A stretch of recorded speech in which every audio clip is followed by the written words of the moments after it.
Hello everybody. I can see that we are slowly gathering. I will wait a few more minutes, 34 minutes for the people to join the event, to give a chance for the latecomers.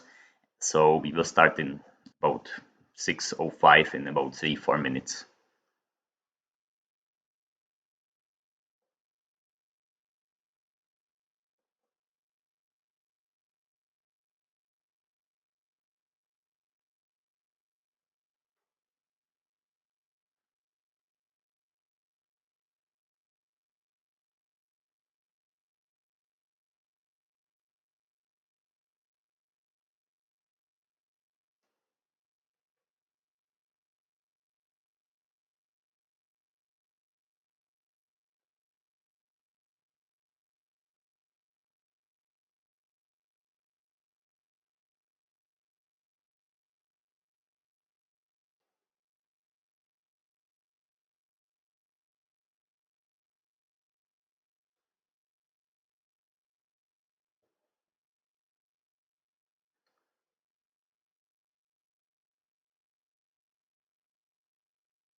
Okay, so I think we can slowly start. There will be a little more time for the others to join in a few minutes when you will be completing some questionnaire that we have prepared for you.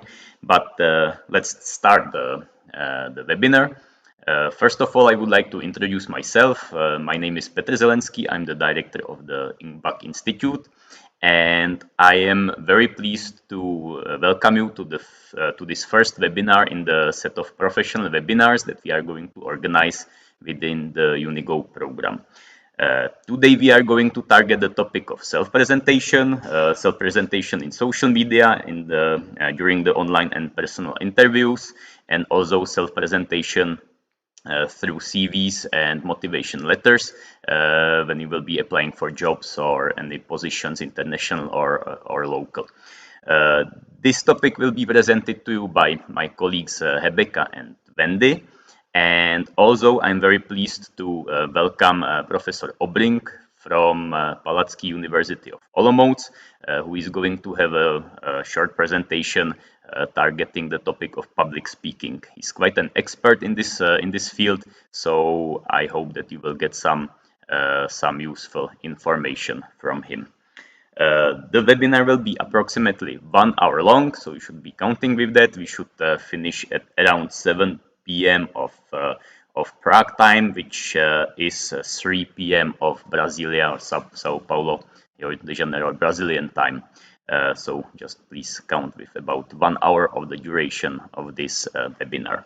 So before we will start the individual lectures, we have prepared a short questionnaire for you just to get an orientation what you are interested in and how you are standing in the topic of self-presentation, interviews, and public speaking. The questionnaire you can find just by following this link. The link is also published at the YouTube Live below the video, so you can just click it. Or if you will be completing the questionnaire on your mobile, you can take a photo of this QR code, and it will direct you just or directly to the Google Forms, where you will find the questionnaire. So if you wish, please have a look at the questionnaire. It's very short. There are, I think, 4 or 5 questions to answer, and I will give you a few minutes to do so. So then we can evaluate after that, and still there will be some extra time for the latecomers to arrive to the webinar. So please have a look at the questionnaire. See, I think we have already 16 responses, so let's give it a little more time to have responses from more of you.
Okay, so I think almost all of you who joined the webinar already answered.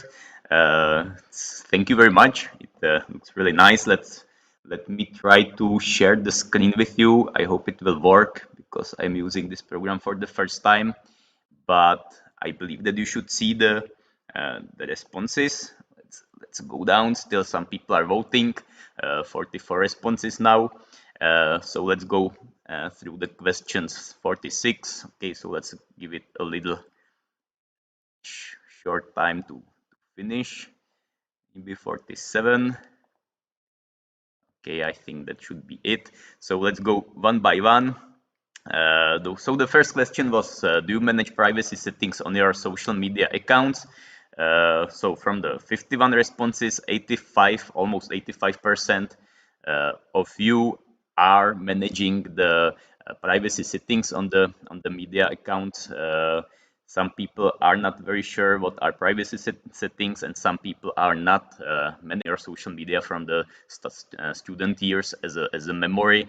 I think it's generally good to block them, because the first thing that your potential employee or your potential colleagues at the place where you are applying will do, they will check your social media. If they will find there something suspicious or not really standard, they will definitely not like it. But anyway, most of you are definitely aware of privacy settings, and you are managing them. 80%, 78 still people voting, but again, most of the people are aware of it. So I think in this field you will probably not learn very much new, but still I think it can be interesting to go through these things in the presentations.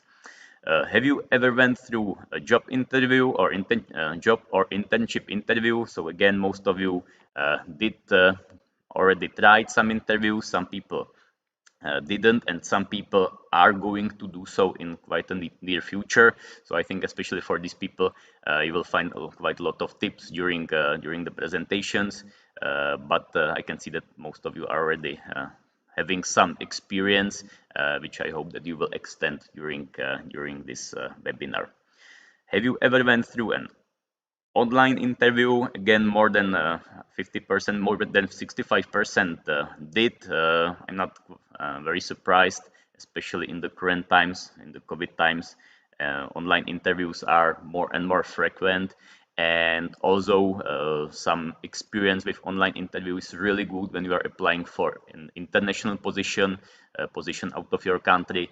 Usually the first set or the first level of interviews is done online.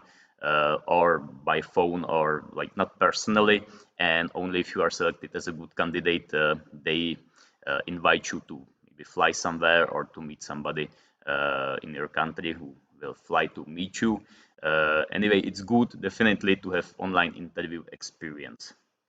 Do you prefer personal or online interviews? Here we have a little bigger spread among the replies. Let's say quarter of the people don't know yet. Probably the people who didn't try many interviews in their life. Around 25-23% prefer online interviews, and sorry, just skipped. And around half prefer personal interviews. Yeah, I understand this. I also prefer personal interviews. I would say that they are easier for the person who is interviewed, because you can share with your body language, and you can kind of connect with the people from the committee or from the who are sitting close to you. So anyway, you can see that there are people with different knowledge in the group. So I hope that all of you will find some interesting information during this webinar. So it was just to start, just for us to know how you are standing. And I think now it's the time to start the webinar with the first talk, which will be by my colleague Wendy, and she will talk about the self-presentation in the social media, online and personal interviews, and related issues. Okay, so please, Wendy, I would like to ask you to start. Peter, thank you for passing me on the word. I would like to warmly welcome all the students participating in our today's webinar, the very first event in the series of the UNIGO Remote Program professional webinars covering various topics as self-presentation, communication in multicultural environment, master's and PhD studies in the Czech Republic, academic integrity and ethics in science, all with the kind support and contribution of many institutional guests and the representatives of the Czech academia.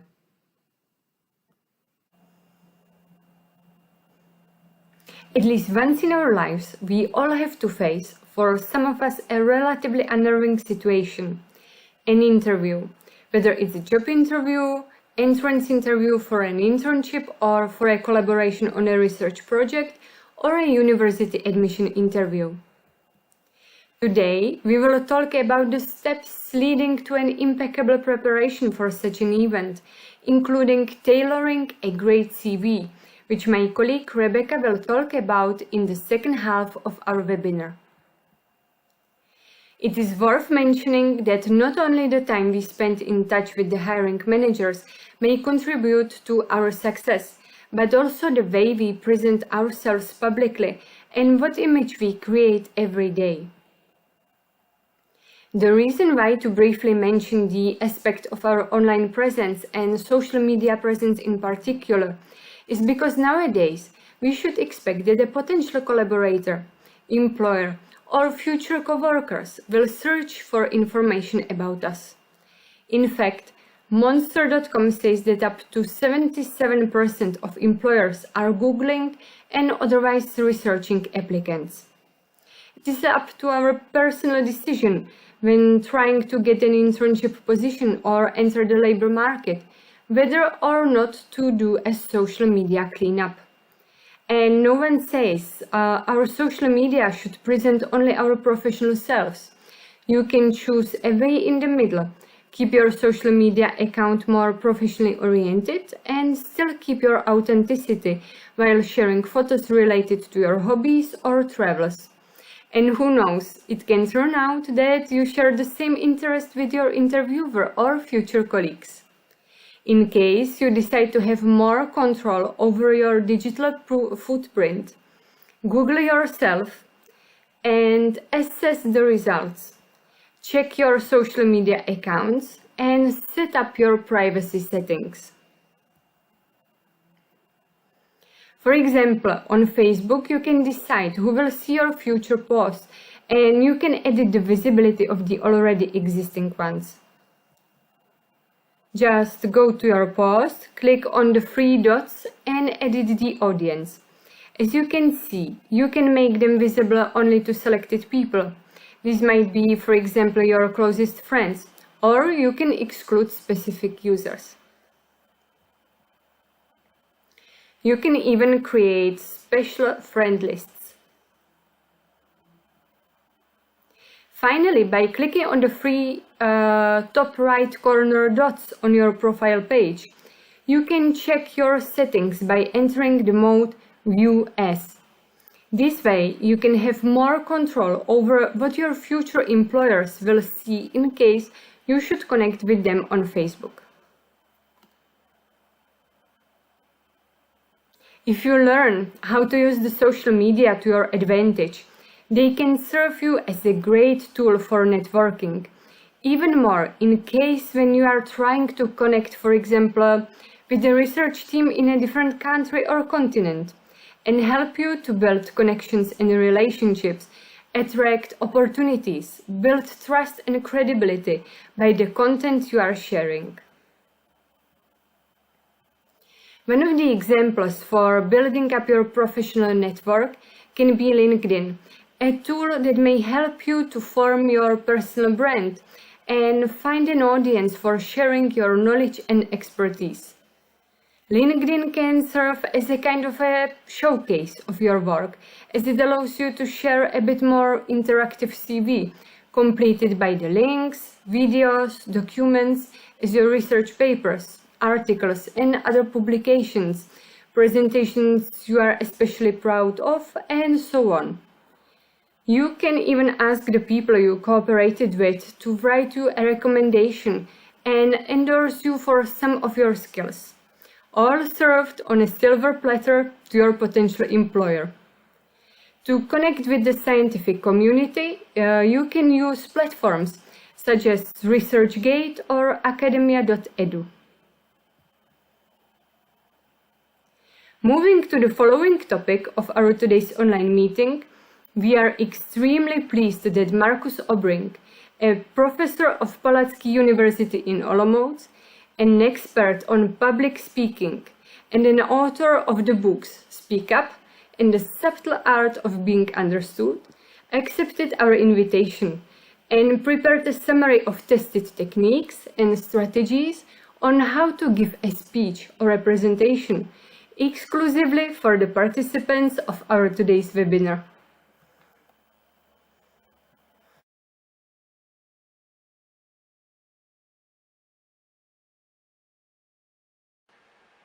When giving a speech or a presentation, there are some things you should always keep in mind. In this short video, I will show you the basics to help you get through to your audience and make sure your message gets across. By using these techniques, you will have a better chance at landing that contract you wanted, or getting that job, or selling your ideas. My name is Markus Obrink and I work at the Palacký University, Olomouc in the Czech Republic. I have taught presentation skills for more than a decade, and the strategies I'm going to show you here and now are tried and tested. It's far from all there is to say about this. It's a wide topic and there are a million ways how to speak well. But it's a good start and it will help you get going. So let's do this. Now, the first thing you need to do is to think really carefully about what your message is. Yes, the message. Every good speech and every good presentation has a message. One message. Not two, not five, but one. Once you've got it, write it down on a piece of paper. That way, you'll make it concrete. Everything you do after that depends on the message you have just written down. Now, it could be anything like a scientific viewpoint, results from a study, or even a business proposition, like buy my Volvo. It really doesn't matter. The only thing that's important is that you have a strong, clear message for your audience. Once you have that, it's time to think about how to present it. You should state your message already from the start. Don't wait until the end and don't try to hide anything. We don't want surprises. If the audience knows what you want to persuade them of, they will be more open to what you have to say. Then start with the most important part, the most striking part of your story. That will open their eyes and make them interested. Once you've got everyone aboard, you can go into the details. But don't start with the details. And if you talk about a historical event or a process, don't necessarily follow a chronological structure. Start with the most important or most well-known bit and go from there. Explain what it means and why it is important. After that, you can go wider. Give us the context, all the stuff that's connected to your message. Then go wider again and give us all the details that we need to know now that we know the topic. If you start with those details, nobody will be interested.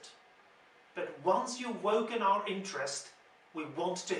The introduction makes your audience interested in listening to you. The end is what they will remember and take home. State your message both when you start and when you finish, and do it in a way that people will remember. When you speak, you have to mind your English. There are some really good tricks that you can use to make things easier, both for yourself and for your audience. First of all, use short sentences. Try to keep an average on 10 to 15 words per sentence. More than that, and there's a real risk people will get lost, especially if they're not native speakers. Secondly, use pauses. Like that. See? A pause gives your audience a chance to catch up and, if necessary, translate what you just said. It also gives them room to breathe and think. A pause also gives you the chance to catch up. It will make it easier to remember the right words. If you speak too fast and never stop, you will stumble sooner or later. But if you use short pauses, you minimize that risk. More than that, pauses are very useful to emphasize things. You should always make a short pause after key information. Everyone will get that what you just said is important, and they will remember it. If you skip the pauses and just go on, nobody will know what you said was important. So, use pauses. You also have to be careful with how fast you speak. Most people who use English on a daily basis are actually not native speakers, just like me. That means that in many cases you have to adapt the way you speak. If you slow down ever so slightly, it will be easier to understand what you say. And when I say slow down, I don't mean make long pauses between the words. No, make the words themselves longer. Let them take time. You might feel that it takes forever to say something, but you will get rewarded when you see that everyone understands what you're telling them. Now, the bigger the audience, the slower you should speak. It's a simple rule, really. More people means slower words. That brings us to yet another potential problem. I don't know how to say this. It's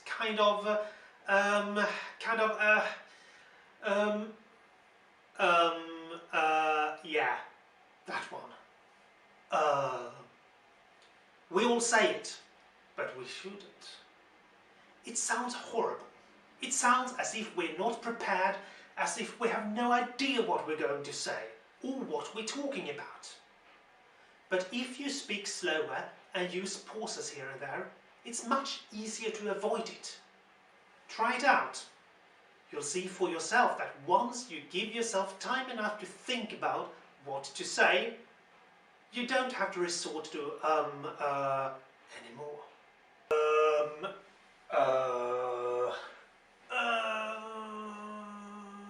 Finally, try not to sound too formal. English is in many ways an informal language, and formality is mostly a way to create distance to other people. It's truly boring to listen to someone who speaks in a very formal way, and boring your audience is really the last thing you want to do. So, be more informal than formal. Offer the audience a bit of yourself. Don't try to hide away, but show us who you are. And we, in return, will see you as a real human being. And when we do that, we will also believe what you say. That brings us to the next point. When you speak, it's not only the words that are important. The way you say them is just as important, if not more. Same thing with the way you stand, the way you move, the way you walk. All of this sends a message. Stand straight and look at your audience. Never turn your back. Look people in the eye. That way they know you see them. You shouldn't stand completely still though, but also try not to move around too much. Especially, you have to avoid repetitive and sudden movements. Some people dance around when they speak. Others rock back and forth. Some take a step to the left and then a step to the right again, and they do that over and over again. And the step towards the door always seems to be a little bit longer than the step back again. Don't do that. Stand still, start talking. Then, after a sentence or two, take a step. Go on talking, and then a step back again. You don't really have to move more than that. Also, avoid keys, clicking pens, or anything else that can make noise.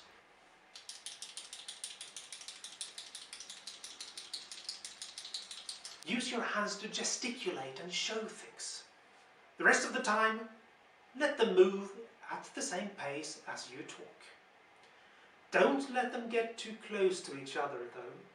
That looks bad. Don't fold them, don't clasp them together, and don't put your hands in your pockets. It looks disrespectful. Holding your papers in one hand helps you. If you have a remote control for your visuals, that will help you too. That hand will now be busy.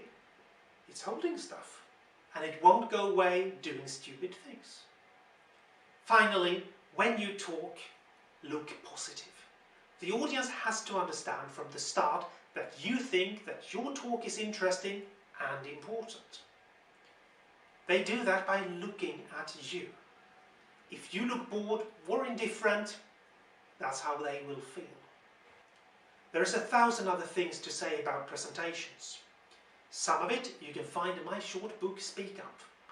Some of it can only be learned by trying it out yourself. Just remember the basic ideas I've talked about here. You need to have a strong message, and you build all your presentation around that. The introduction and the conclusion are the most important parts of your speech. You have to speak in a way that we can understand, with a slower pace and an active use of pauses. And you have to control your body language so that it works for you, not against. Now, from there, you can really go anywhere. A good base is all we need to develop, and everyone has his or her own style. When practicing your speech, everyone else will too.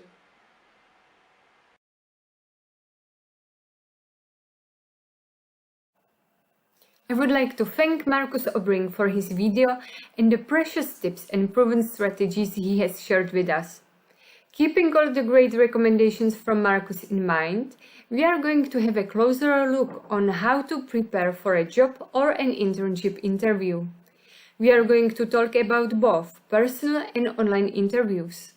Online interviews, due to the recent pandemic situation, are more common than ever, and the hiring managers are already saying that they are here to stay, at least for the first rounds of multi-step selection procedures, as they are saving time and helping both interviewers and interviewees to be more flexible.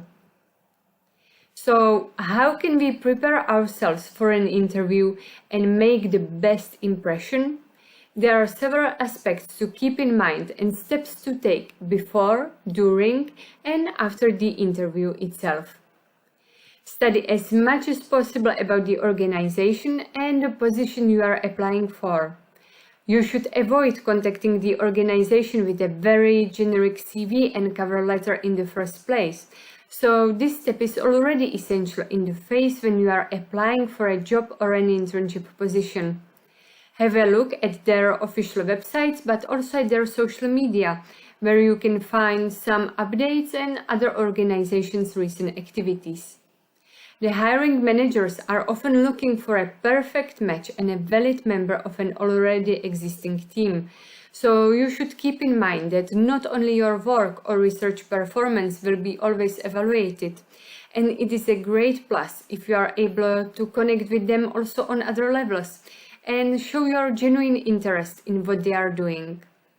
In case you know the names of your interviewers in advance, try to find some information about them. LinkedIn may be a good source of information in this case, but you can also have a look at their social media and try to find something you might have in common. It could be some previous experience, field of study, place where you lived, and so on. Make sure you fully understand the requirements for a position you are applying for and build your preparation around it. Print your CV and cover letter and have them ready for the day of your interview. Not always you will be asked to show your work, but the interviewers can ask you for some examples demonstrating your skills or work approach, without actually expecting to see any material. However, having your materials ready, you can support your story with a practical example. If you have already gone through some interviews, you could notice that the questions asked during this event are often very similar. I am going to list the most common ones later. It is a great advantage for you as a candidate, as you can prepare your answers in advance. The online interviews allows us to reach interviewers from the comfort of our home, so it is much easier to organize ourselves. However, they bring several new requirements, especially on our technical preparation before the interview. As you can see, proper preparation covers many aspects and can be quite time-consuming. However, practice makes perfect. Or, as we Czechs say, těžko na cvičišti, lehko na bojišti. Even though we are used to working with computers in our daily lives, it is always better not to underestimate a proper technical preparation already before our online interview. Nowadays, there are many software solutions allowing a remote face-to-face meeting, so if possible, try to find out which one will be used during your interview, download it, and get acquainted with it. Your navigation through the software should be seamless, and you should know how to set it up properly. Have it connected to your camera, microphone or headphones, know how to share your screen, and so on. You can ask your family member or a friend and try to video call them, so you can see immediately if there is any problem and fix it. In case of a personal interview, you would bring necessary documents with you. In case of an online interview, it gets a bit easier, as you can share them directly from your device. So practice ahead of time how to share your screen or the material and how to navigate through it. Make sure to know where to click so you don't share anything that you wouldn't like to show. Prepare a dedicated folder with your materials, and it is always safe to tidy up your desktop and internet browser. Decide what device you will be using. The best choice is usually a computer. It is much easier in case you would need to share some documents, and in general, a video call from phone doesn't look so professional, even more in case you should be holding the phone in your hands. Find the best spot for your call. If possible, position yourself to the spot with enough light, for example, in front of a window. In case it is not possible in your situation, try to play with lighting. If the window is the only source of lighting in your room, avoid sitting with it behind your back. Take a moment to check your background. Try to avoid an excessive visual clutter behind you and try to position yourself where no one else can be seen. The best solution is to sit against the door so you will not get surprised, for example, by a family member not aware of your online meeting entering the room. Try to position your computer in a way that you can keep an eye contact with your interviewer. The best is to look directly at the camera.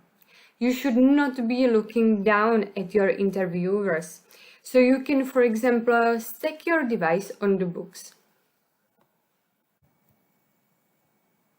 Let's have a look at the most common questions asked during the interview. Tell us about yourself. The most common question interviewers ask at the beginning of the interview. So prepare a not excessively long summary targeting who you are as a professional. What is your experience and educational qualifications, skills and qualities, achievements? What are your goals and how they are going to be relevant to that specific organization? The interviewers are expecting to see your passion and enthusiasm for the position. They have all the interest to hire people who truly want to work for them. So when asking, why do you want to work for us or why do you want this job? You can mention the people you've met so far and how you are inspired by them and can imagine working great together. Mention what inspires you about the organization's mission, products or services and how you are a great fit for the role. Study the job description and try to find out how the role's key competencies match your experience. At this stage, it's better to avoid mentioning the salary, benefits or a location as a motivation factor. To prepare for a question, what is your greatest strength? Have a look at the job description and try to find a strength that matches the key competencies for the role you are applying for and prepare a story that illustrates it. Avoid being too braggy, but also too humble. When asked about your greatest weakness, you can, for example, name a skill you aren't really good at, but you are working on improving it and the results you've got so far. The interviewers are trying to understand if you might be a perfect match and if you will feel good in the organization's environment. This is why viewers are trying to understand whether the role matches your plans and professional goals and you will stick with the position. So focus on the value this role brings and help interviewers better see your way of thinking and approaching situations. They are asking for examples of your behavior in the past and usually start with, tell me about the time when you solved a big problem. You had to complete several assignments within a tight deadline. Time you failed. Time you had to work with a difficult person. Before going for an interview, try to remember and write down important career moments as if you would be telling stories. Describe the problem you faced, the action you took, and the end result. Do you have any questions for us? Awkward silence. No? This is exactly how it shouldn't go.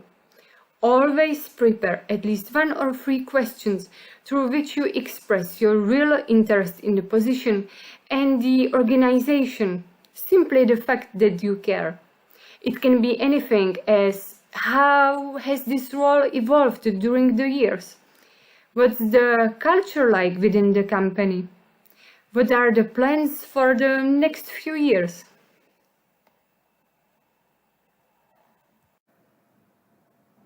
You've done your preparation and it's finally here, the day of your interview. So keep calm, take a deep breath and go for it. It doesn't matter whether ahead of you there is an online or a personal interview. In both cases, just dress up appropriately. By dressing up in a professional way, you are showing respect towards your interviewers and that you are serious about your intentions. Make sure you are putting on clothes you feel good in and you don't get distracted by it being uncomfortable. A fun practice has spread among the people working or studying from home, dressing up appropriately only on the upper half of their body for online calls. Spare yourself unnecessary embarrassment and, for once, dress up properly as if you would go for a personal interview. You can never know if, for whatever reason, you will have to stand up during your call. One of the most important things is to show up on time. Arrive to the place of your interview at least 10 or 15 minutes ahead of time. The same applies to the online interview. Be ready and log into the software 15 minutes in advance and check that everything is working as it is supposed to. Also, in both cases, have all the materials you might need ready. It can be your CV, your notes, presentation of your work, or examples of your projects that you might be asked to show during the meeting. For many of us, a job interview can be really stressful, so it is important to know how to deal with it. Learn how to calm down yourself so you can stay focused and concentrate on the questions of the hiring manager. The interviewers are most probably looking for a new member of an already existing team. Maybe they are even your future colleagues. So be polite and friendly. We all like to surround ourselves and cooperate with people with a positive attitude. In case of an online interview, be ready to take care of several extra things. First of all, make sure your internet connection is working. If possible, have a hotspot connection ready so you can switch to it in case your internet should stop running. Provide the interviewer with your phone number in case that even your backup connection should fail. Check that you are logged in the video conferencing software and everything is set up. Is the webcam on? Check. Is your microphone working? Check. Audio? Check. Inform the ones you share your home with about your interview and ask them not to use the internet during the time of your online meeting. Turn off your notifications on all your devices and put your phone in silent mode. Close any windows, softwares or applications on your computer that you are not using. Make sure your PC is fully charged and have a backup technology, a tablet, phone or another laptop nearby. The interview doesn't end with the event itself, and what happens after is equally important. Right after the meeting, write down its key points, the questions you were asked and the answers you've given, anything you wanted to say but hadn't the opportunity to do so.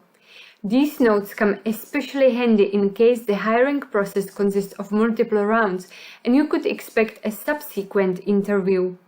Analyze your notes, assess your performance, and try to identify areas to improve. It is good practice to send your interviewers a thank you note for the opportunity and their time, mentioning a few takeaways from your meeting. You not only express your gratitude, but also stay at the top of their mind. You may also include any follow-up materials demonstrating your work that might have come up during the conversation. If you haven't done so yet, try to connect with your interviewers on social media, for example LinkedIn. In case they are interested to learn more about you, you give them a great source of information. Practice patience. Everything takes its time, so remain calm. In case the time frame in which the decision was supposed to be made has passed, you may send a follow-up message to confirm your interest in the position.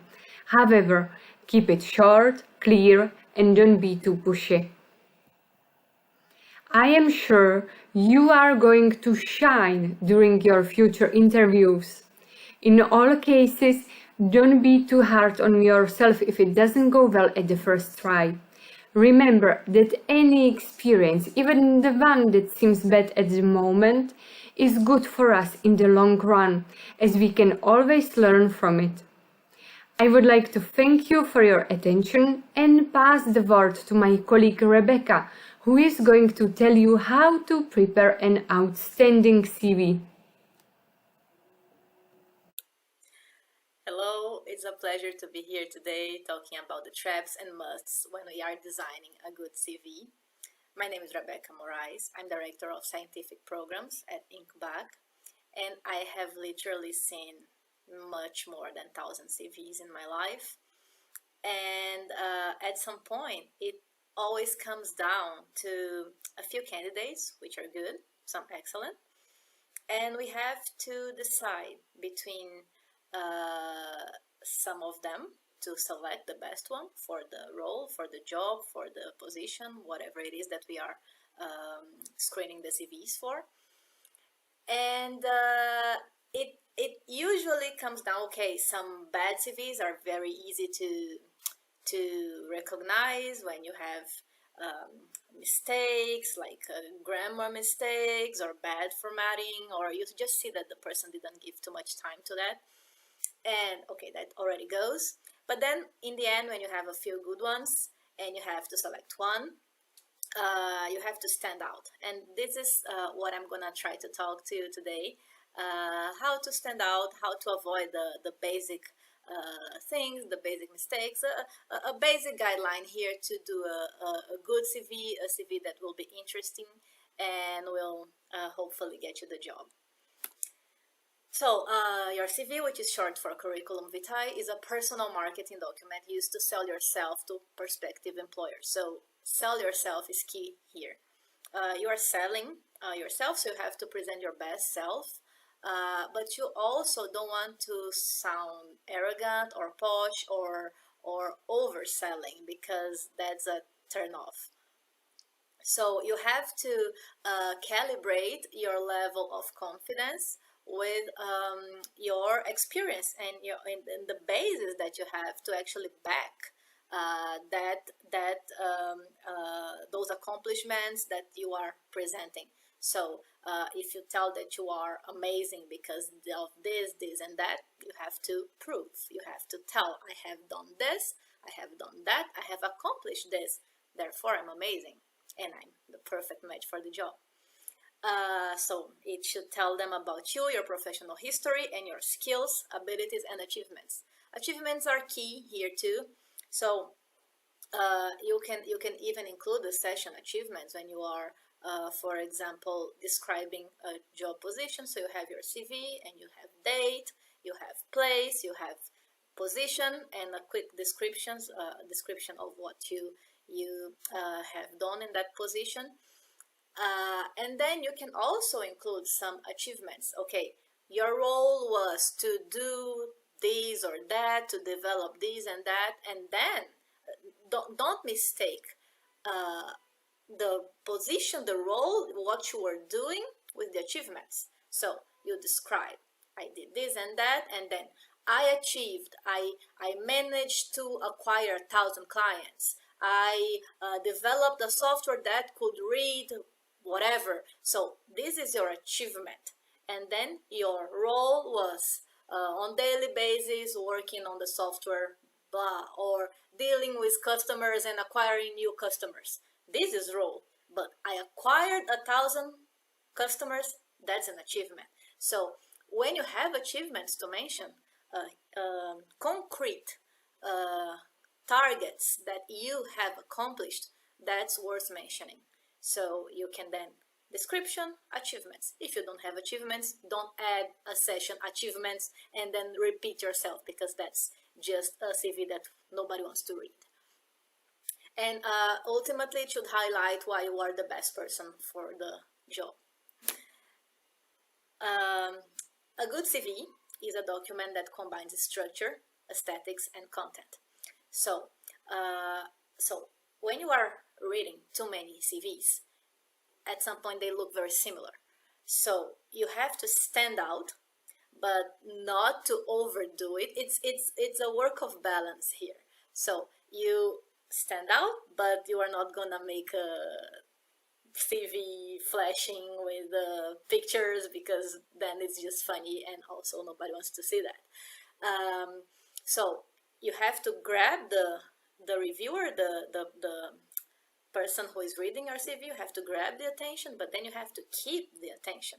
Because if the CV is hard to read, if the letters are too small, if it's not enough white space for the eye to rest, if it's squeezed between the margins, if it's with mistakes, with typos, next. So people must want to read your CV structure and aesthetics, so it's pleasant to deal with your CV, and they must want to keep reading your CV. So first, okay, I want to see your CV, and then, okay, you have my attention, I'll keep my attention, because you have to have content, you have to have the experience that's backing that job, because if you're applying for something and your words, your experience, what you are telling me there, your storytelling, if it doesn't match with the role that you're applying for, then my attention is gone. So that's the key for a good CV: aesthetics, structure, and content. Length, the standard CV in the European Union is 2 pages. However, in some cases it might be more appropriate to have 1 or 3 pages. Okay, if you're not very experienced, keep 1 page. Don't put extra unnecessary information in your CV just to fill up 2 pages. And keep the 3 pages for the very senior professionals, where they have a lot of relevant experience for that specific position. You're not going to keep mentioning your high school achievements, or when you are more senior, even your university achievements, because that's not the point anymore. So 3 pages is for who has a lot of relevant, very relevant information for that specific role. Otherwise, 2 pages should be enough to capture everything you want to say, and you have to summarize and keep it interesting for the reader. But still, again, a work of balance: selling yourself. Selling yourself straight to the point.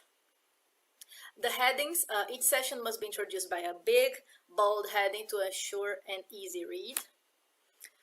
Font type. Most employers will receive your CV in a digital format, so choose a clear font like Calibri or Arial. You can use a different font type, of course, for the headings, but keep it professional and easy to read, and don't mix up too much the fonts, because that's just confusing for the eye. Font size and page margins. The body of your CV should be between 10 and 12 point font, and your heading between 14 and 18. Keep your page margins, that's important, around 2.5. You can open it a little bit, but do not reduce them less than 1.27. I think that 1.27 is already too short. So I would say 1.8, because otherwise it starts to look a lot of words. You are already tired before you start reading it. You see that page and you're like, ooh, I need a coffee. So try to keep it wide spaces, so the eye of the reviewer, of the employer, rests.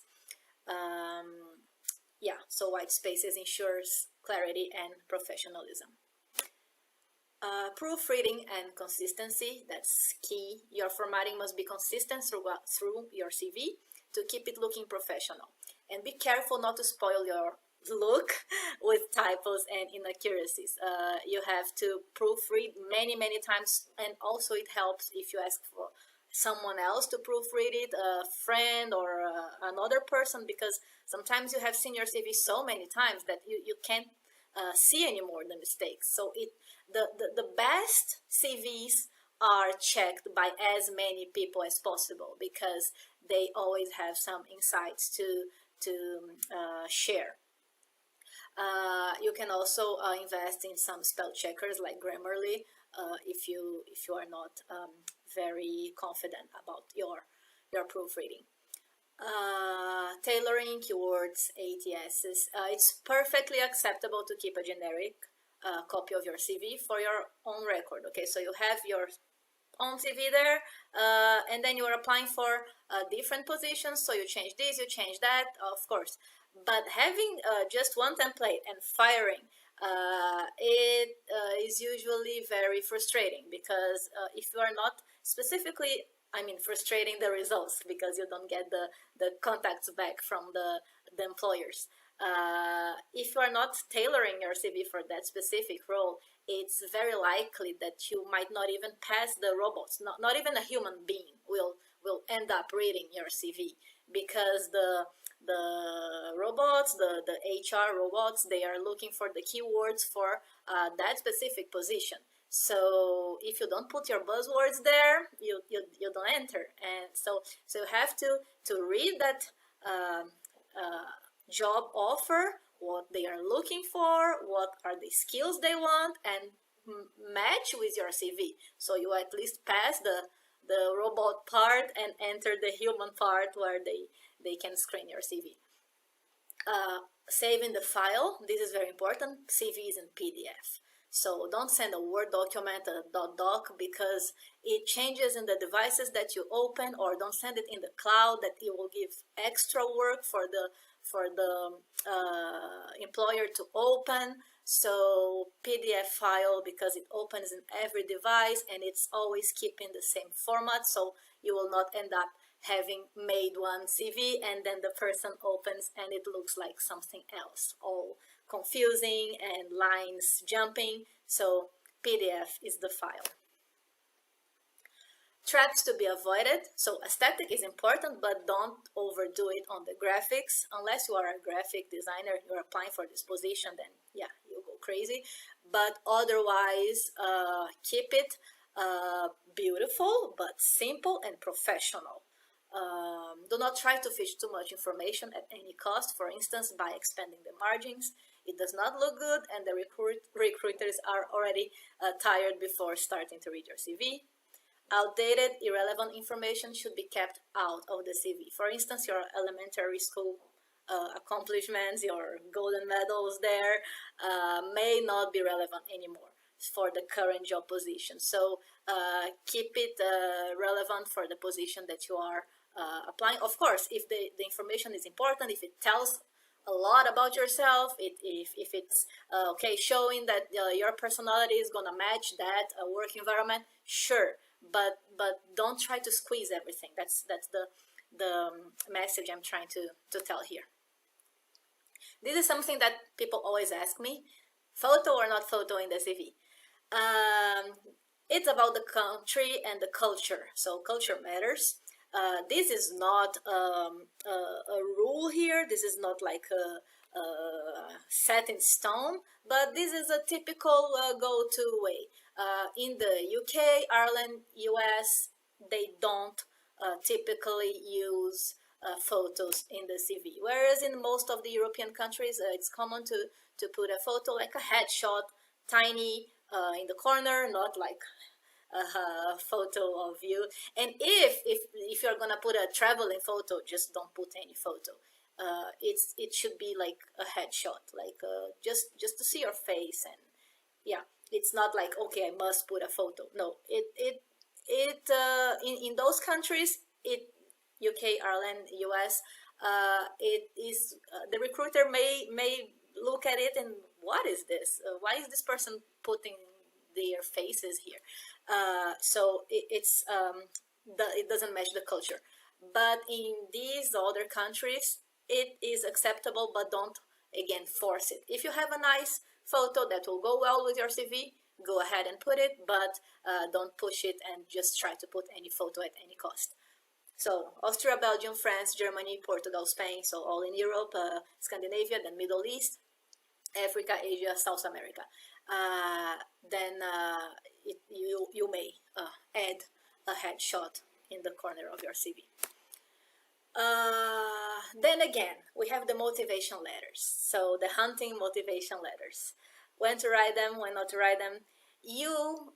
My advice is to write a motivation letter when you are really motivated, because motivation letter takes time. And it is a kind of a gambling. You depending on the position, you submit it with a lot of files, and you just hope that the recruiters are going to read it. And yeah, you may be outstanding because you have an extra file there, a motivation, but writing a motivation letter for every job position, it's pretty much impossible, every job position that you apply, because through your life you're going to apply for many positions, I suppose. And the motivation, yeah, it should show that you are really motivated to that position, to that company, and nobody can be that motivated for 10 positions and 10 companies at the same time, or 20. So if you end up making a regular template basic motivation letter, it's just a letter that nobody wants to read. So my advice is, do write a motivation letter, but when you are really, really motivated for that position, because then your motivation letter will say something that the recruiter wants to read. Otherwise, it's just another, I'm really motivated for this job because I have been searching, blah, blah. And it's just another one. So a motivation letter can be very time consuming, but it may help to make your application more appealing than the others who don't have it. You should specially write it for those positions where you have some special connection to the company and organization, so you are really motivated. The motivation letter is mainly relevant if you have something that really drives you or motivates you to that position. If you are just applying for a job because you need a job, your motivation may end up looking very similar to the ones of other candidates, and it's just like when you are reading CVs and you are recruiting, you kind of try to grasp the person. And then okay, even if you have a great CV and you add a motivation letter which is just regular and doesn't tell anything, you're like, this person is interesting but kind of unnecessary. So if it's to write a basic, nothing special motivation letter, I think it's better not to write a motivation letter at all. Just unless the job position requires a motivation letter, then you have to add the document. But in most cases, it's not a requirement. It is something that you may add or not. So the CV is a requirement, and the motivation letter, you can put it or you don't have to. So just add it when it is special. Otherwise, you don't need to add it. And that's it, what I wanted to share with you, my experience. I hope you enjoy, and thank you for your attention, and I wish you a wonderful luck in this job hunting in your future. Thank you.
Sorry, I just found out that you probably couldn't hear me. I had my microphone turned off. My colleague just noticed me, so I'll tell it once again. Sorry. So first of all, I would like to thank all the speakers for their contributions, for preparation of their presentations, and for coming to this webinar. I also would like to thank all of you for your participation, for coming here. I hope that the presentations were interesting for you, that you learned something new here, and that you enjoyed. And at the same time, I would like to invite you for the next week's webinar, which is going to take place on Thursday as well at the same time. It will also take around 1 hour, and it is going to target the communication in a multicultural environment. We have asked Mr. Sklenka, who is the Consul General of Czech Republic in Sao Paulo, to share his lifelong experience in working in this field and in working in the multicultural environment. And I'm sure that it will be interesting. I'm personally looking forward very much for his stories and for what he has to share and to tell us. So I very much believe that it will be nice. So we are all very much welcome to join this webinar. You will get the invitation for the next week's webinar again by email, the same as this time. There will be a link for YouTube Live that you will be able to join, and I'm very much looking forward for your participation in the next week's event. So at this point, I would like to wish you a nice rest of the day. Have a nice afternoon. It is, I think, 3 p.m. in Brasilia. So have a nice afternoon and enjoy your day. Goodbye.